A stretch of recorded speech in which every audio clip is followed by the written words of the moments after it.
All right. Oh, here we go. Three, two, one.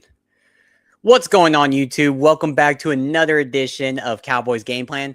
Christmas time. Here we are on the night of Christmas Eve, live streaming to y'all to talk about some Dallas Cowboys versus Washington Commanders. Now, as we already know, this may not be your most joyful holiday season because the Dallas Cowboys have already been eliminated. So, as we're wearing here, and as you see on Mike's screen here, there's a Grinch who stole your playoffs. And unfortunately, that was your defense led by Matt Eberflus currently at the moment. So I'm Slater. That's Mike. If you don't know us, man, hit that like, subscribe for some more content, and let's roll right into it. So this game, we're playing for what? Pride, egos. We're playing for scouting, inner scouting for us fans who want to see what's going to be on the team next year. I mean, what are we playing for, Mike? Like, what's going on in a Week 17 Christmas game? Well, I mean, these are professional football players and athletes, so they're playing because they get paid.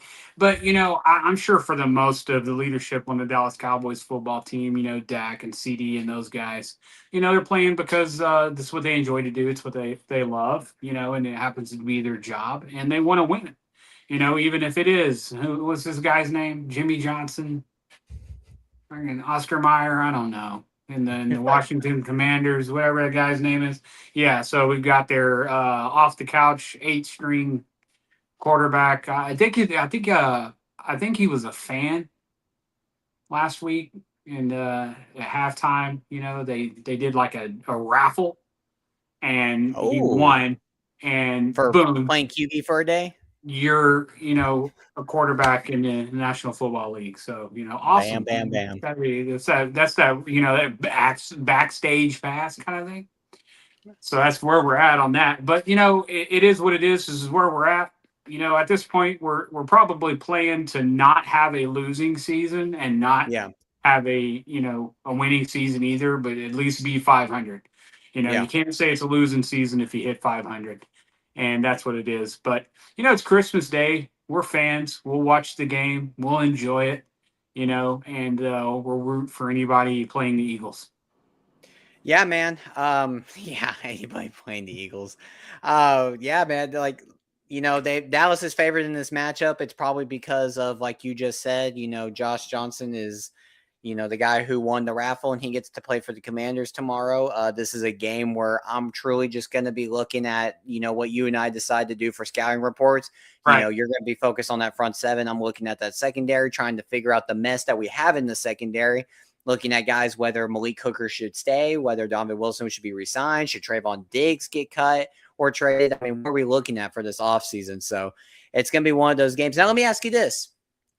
Has your opinion changed since last week about maybe talking about if backups should play more? Like, are you wanting to see a lot more Trayvon Diggs? Or you want to see a lot more Joe Milton, Malik Davis? Are you hoping that they Yeah. maybe Yeah. start putting No, some backups in this? that's a great question. I'm glad you asked it. But just for the viewers, you touched on something that's going to be important for us. Um, Slater and I, for the off season, which starts now technically, we're going to start a whole new series, and we're going to evaluate the depth chart and the roster on the defense. We'll touch on the offense after we get done, but we're going to be a little bit more of a deep dive into the defensive roster and the depth chart. We're going to go position by position, evaluating the current players on the roster. Yep. And our goal will be, by the time we finish up the series, to have an idea of where we actually need the most help. We'll build a depth chart with what we have that should stay, and we will remove what we think should not be on the team, and that will leave us where we are for free agency and draft. I know everybody's already throwing out a lot of draft talk, and they're bringing up Arvell Reese and Caleb Downs, and those are great players. We will break those guys down too. I think it's a little early, but we will also build boards for each position that we identify as a key need for next year, even if it's offense, and we'll build a depth chart with those players in mind. We'll rank them. We'll build you a draft strategy and a draft board. We can evaluate players and do all that as well. So that's kind of what we've got coming up. for the off season, but we wanted to really take the time the rest of the year to evaluate what's really already going on the team with what we have, so we have a really clear picture of where we're at.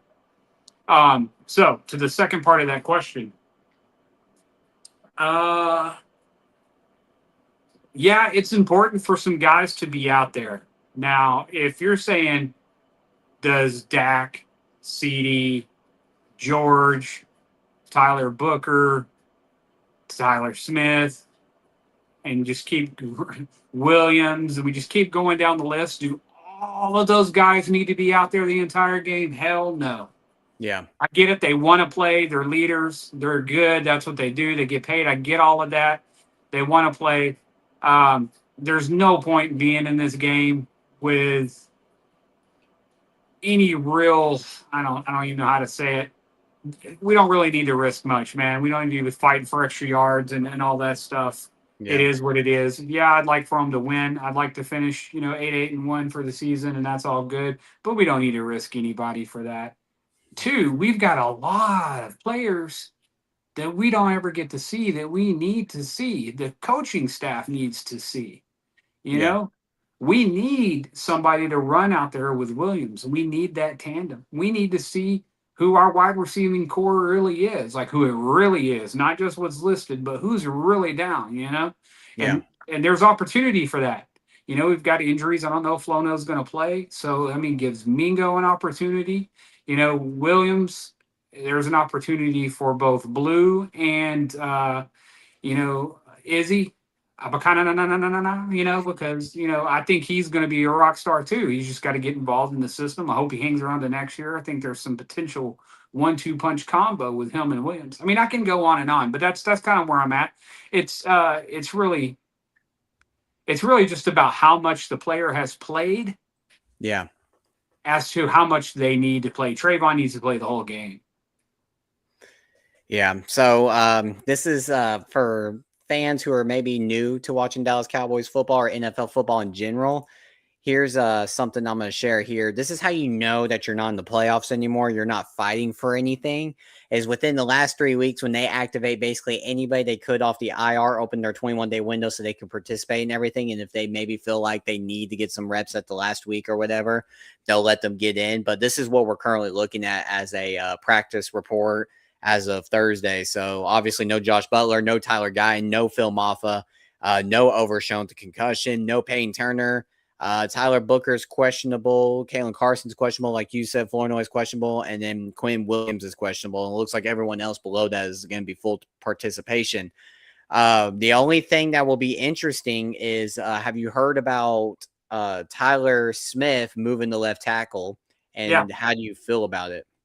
I mean, I think it's great. I mean, I think part of this is, Dak's going to be on the field, and this would be a really stupid way to get our quarterback hurt.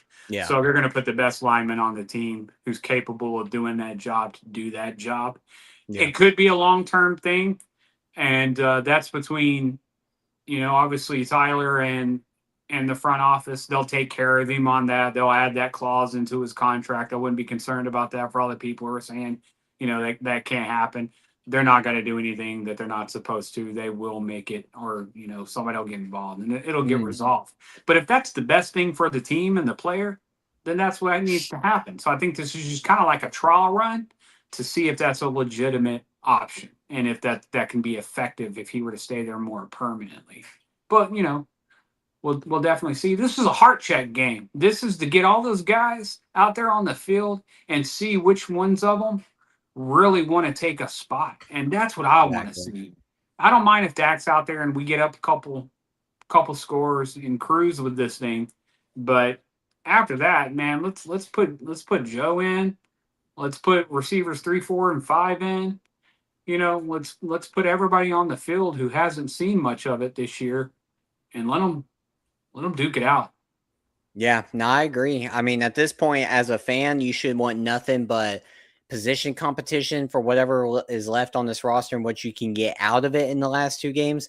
And you should really be rooting for, well, it kind of depends. I'll throw it out there, personally, I'm all about, getting the team's best effort. And if they win, they win. And, I'm not going to worry about what draft pick we have until we get there. There's some people that, once they see that there's no playoff hopes and everything, that you're eliminated, they want you to lose every game. And they don't care what results you put on the field. And we are just going to say, hey, we want the best draft pick available and let's move on. And I can see it both ways. Personally, for me, I'm more of a, if we win the last two games, we win the last two games, and we take the draft picks that we're going to be seated at, and we find a way to draft best available from there. Or, like we've talked about in our last episode, train both of them to go up. But that's for later in the offseason. We can figure that out. But it's going to be Christmas Day. I hope everyone who is going to be with their families has a very good Merry Christmas, and hopefully the Cowboys don't, get you embarrassed in front of other family members who may be Chiefs fans, who may be, Eagles fans. If you happen to have any family members that are Eagles fans, I'm sorry. I pray for you. I disown my family members who are Eagles fans. So Yeah. yeah. So I got a question for you. I was Yeah. just kind of taking a sneak peek just for video planning and content resolution and exploration here a little bit. And man, I really noticed going through free agency and contracts and kind of what's available out there. This is this is just a little bit of a prelude, but this is a very defense heavy draft. Okay. And I get it. and the reason I say that is because if you need anything outside of a running back or a wide receiver or a tight end, there is nothing really coming along in free agency. There are very few linebackers, almost no safeties, and most of the cornerbacks that are out there are starting to age up a little bit. So it's really going to be a challenge. So that's why it's going to be so important that the team evaluates the depth chart as it is right now to know exactly what we have and what we think we can do with that and find the holes. Because I was looking at the draft board and the top 50 players, there's probably 30 of those guys that are defense. Yeah, So, it'll be interesting to see who falls. I think that's kind of like the yeah, funnest thing about needing defensive yeah. help is seeing what players fall. I know you people talk about, the edge out of Tech and all that and potentially him falling. I mean, there's going to be some defense players that fall to the Cowboys. So even though you may be worried about our mid-teens to 20 pick and then the Green Bay one being, whether it's, mid-teens to 20s as well, you're going to have some guys fall. I think there's a lot of good defensive help in this draft that Dallas can get. And the good thing Oh, is yeah. that that's what you need. Now, Yeah. I don't think that you can just bank on the draft to get all the defensive help you need to fix this team No. and turn around and get to an NFC championship next year. You're going to have to be aggressive in free agency too, whether it's with the presence of veteran free agents like Bobby Wagner's of the world, people who are older but still can provide you a good year or two while you have Dak in this contract. And that's what you're really gearing for. And I'm sorry, I'm backtracking here, but No, you're fine. This I is think all about it. I think that your whole free agency and how you're going to see Jerry Jones and how aggressive you may see Jerry Jones is going to come down to what does he do with George Pickens? If off the bat we get that thing solved and we're not trying to drag it out unless, George Pickens happens to be asking for some crazy stuff, you get him signed and we move on, then Jerry's in it. It Yeah, seems no, like I agree with you. Yeah. It seems like Jerry's been very remorse lately. Seems like he's kind of been hard on himself, which I know everyone's going to say, well, that's Jerry Jones. He does that every year. It's been 30 years. I feel something a little different. I'm not trying to give hope or optimism for fans or like even Yeah, try to we're like not drinking blow the this up. Kool-Aid. Yeah, well, I'm trying to not drink the Kool-Aid, but I will say I do feel a different vibe for how Jerry's talking. I've heard some other people on social media and everything kind of mention like, his age as he's getting up there, he feels that, the pressure's on now, especially when you wasted a year of your quarterback's talent. I've heard some people talk about that, and I think they're good points. And I think that when you go back and read his quotes and his comments about what's happened the past couple of weeks, he feels that. And he feels that he really let down an offense that could have gotten them really far if they could have had a defense or a defensive coordinator scheme that could have got them to the table, but we couldn't even make it to the table. We had a great 3-week stretch, and then it all went right back downhill. And it's still continuing. Like, I thought we put up a better fight against the Chargers, and we just flatlined. Yeah, man, you're right. Because I can only think of like maybe 3 offenses this year that are better than ours. Yeah. And the third one, I mean, yeah. But anyway, Yeah. you look at the Rams, you look at Indianapolis when they were fighting full power, and then maybe you could throw in San Francisco, just because that coach is a genius. But outside of that, there was really not an offense operating at the level that our offense could operate consistently. And it was a top 5 offense that has been wasted. Yep. But here's the thing: if that's what we can get, just kind of hobbled together in a season with a first year offensive minded head coach, Mm-hmm. imagine what can happen when he's had a whole year with information and data to improve upon that. Yeah. And then you add some strength where we had weakness. You get a second back there, whoever it may be, to bolster that up a little bit. You learn from plays like putting Turpin as the running back and Hunter Lupke as the fullback on a 4th and 1. And do you really believe they think we're going to hand the ball to Turpin on that play? Yeah. I wouldn't.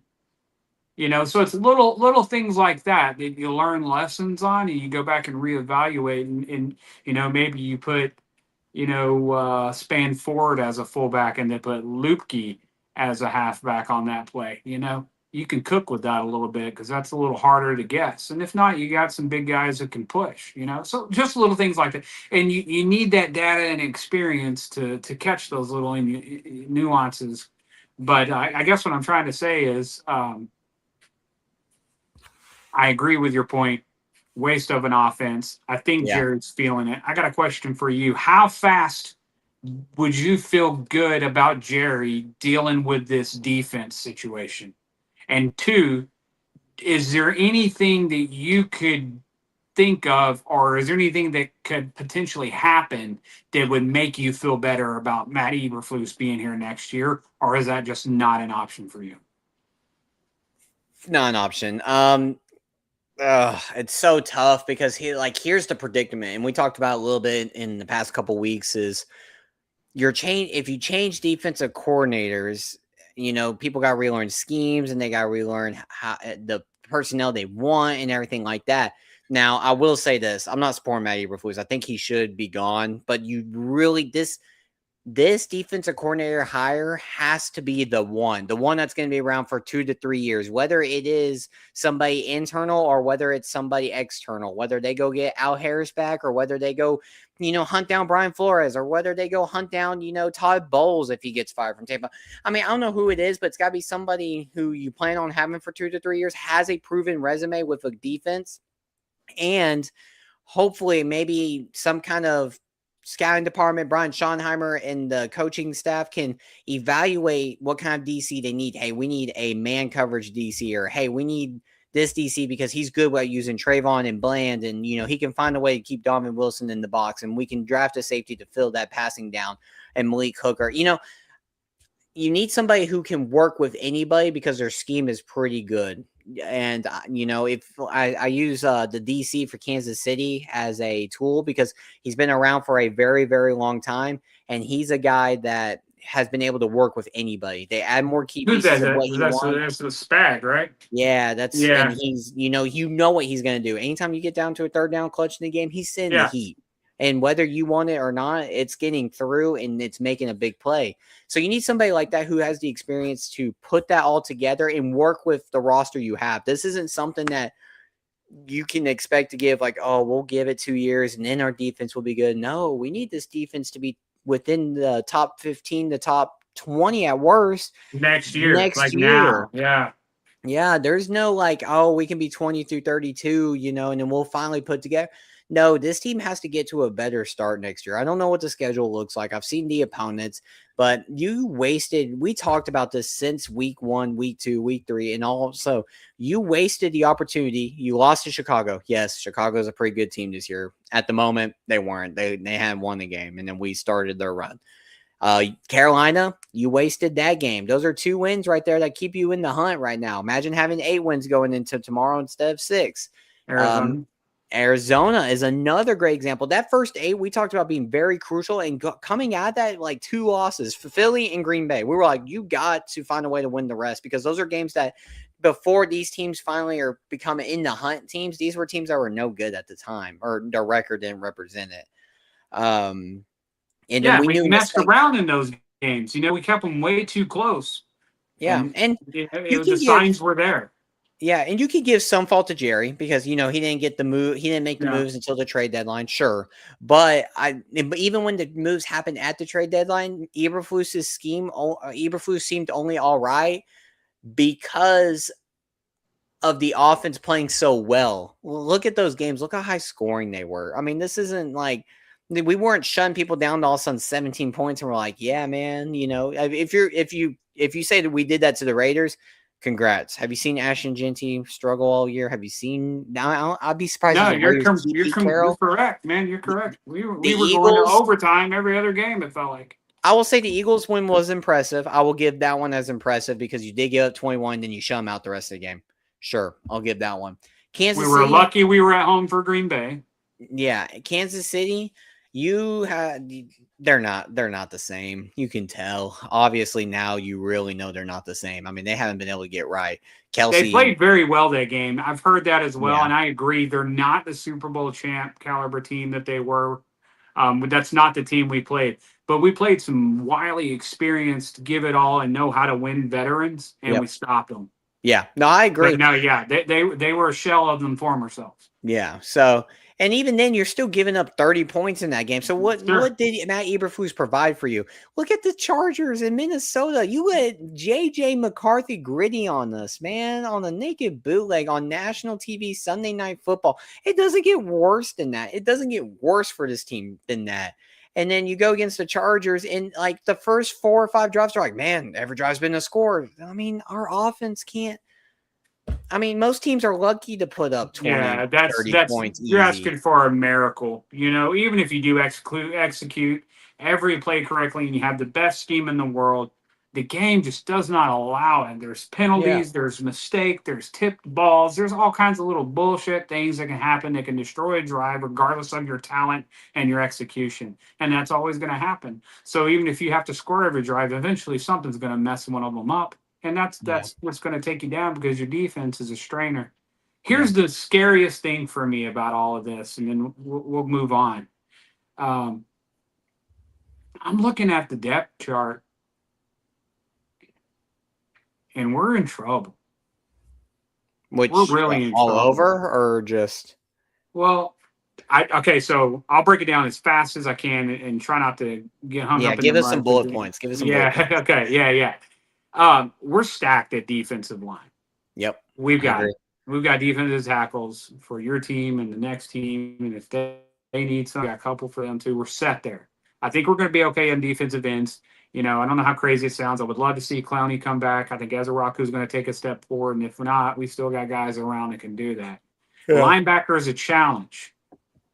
We pieced this linebacker core together. We brought in Sanborn, we brought in Canine, we got Luafau back there.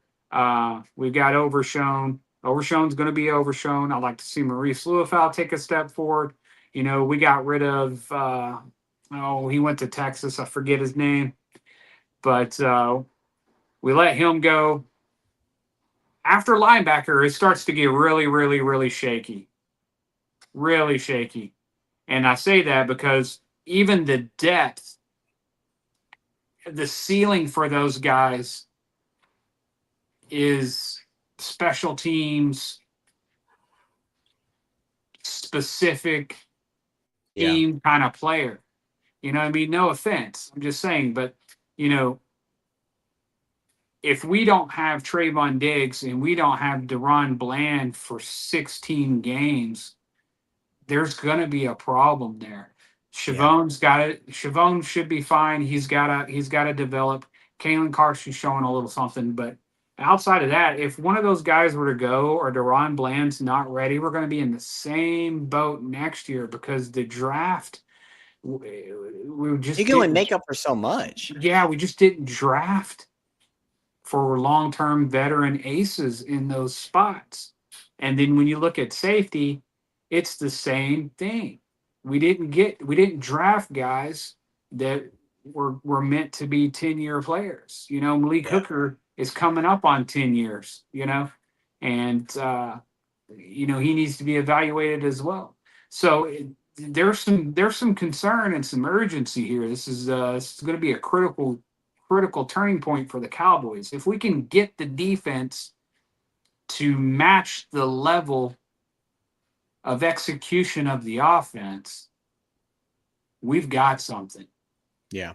But we'll get into all this. I'll go position by position, and we'll break all this down. Slater's going to take care of the Yeah. secondary. I'm going to do the front seven. But that's the scariest thing for me is I don't know how we can fix this even with free agency because what's available, I don't know how much it helps us. Well, let's do this. Let's do score predictions just for fun, and then we'll get Sure. out of here and enjoy our Christmas Eve and then enjoy our Christmas Day game. So, what you got? Score prediction? Oh man, I think this is going to be. Oh, let's say Joe comes in. Oh God, I'm going to say this is probably going to be like a 34-20 blowout. All right. I'll go 41-21. I like that too. Yeah. So, but all right. Well, Our hey, defense, I can tell y'all this: our defense tomorrow is going to look all pro. yeah, we're gonna look the best. People going Yeah, no it's going to one's be gonna. turnovers, fumbles. It's going to be chaos. Hey, I bet you won't hear a single soul say we should keep Eberflus though. It don't matter Yeah, what kind of performance. Cowboys fans are like ready to throw it all out. Like they're yeah, done, and I'm done right. too. I'm over it. Yeah. I'm over it. I feel, I get it, but at the same time, man, it just something is not right with this, No, it and just I doesn't just feel don't. right. Yeah, I just don't think he fits. He doesn't fit Dallas. He doesn't fit the players, Yeah, and that's unfortunate, but that's the business. yeah. But all right. Well, if you haven't already yet, comment, like, subscribe. We would love to definitely hear what y'all got to say. Maybe what y'all want to see. And to all of Cowboys Nation, Merry Christmas, Merry and we'll Christmas. see you for our reaction video. Later. Cowboys game plan.